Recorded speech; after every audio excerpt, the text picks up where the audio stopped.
Now know from the government's own figures that 3 million families are likely to be affected by these changes to benefits by up to as much as £1,700 a year. So there have been demonstrations today, not just in London but across the country. This was Norwich, where campaigners gathered outside the City Hall. The government says these cuts are all about getting people who can work off benefits, and it says those who are too ill to work won't lose out. But campaigners are worried these changes will drive many into poverty. When you're disabled, you don't know how bad it's going to get.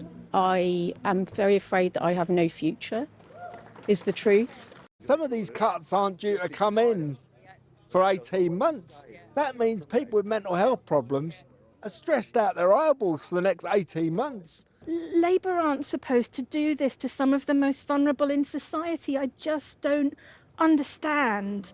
I expected this from the Conservatives, but not from the Labour government. Where else could the savings come from? Well, tax the rich properly, tax the super wealthy, over £10 million.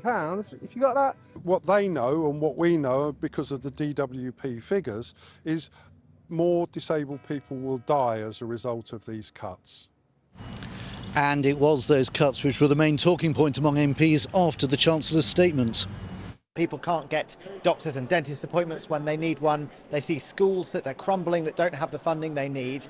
And now we're seeing the Chancellor trying to balance her books on the back of ill and disabled people from whom she's removing vital support. I thought we'd learned that you can't balance the books on broken backs. I thought we'd learned that you can't cut your way to growth. That was a lesson of the 14 years of Conservative austerity, and we don't seem to have learned from that.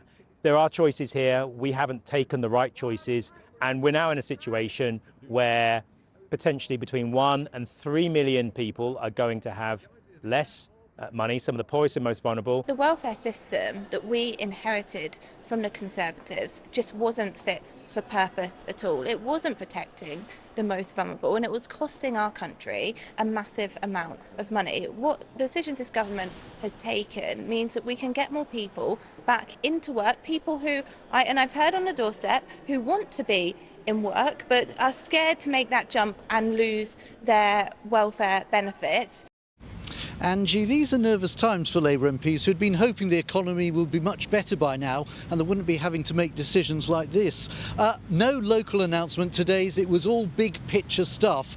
But I have to say, with very low growth, with the continued war in Ukraine and the possibility of a tariff war with America, it was actually quite a sobering speech today.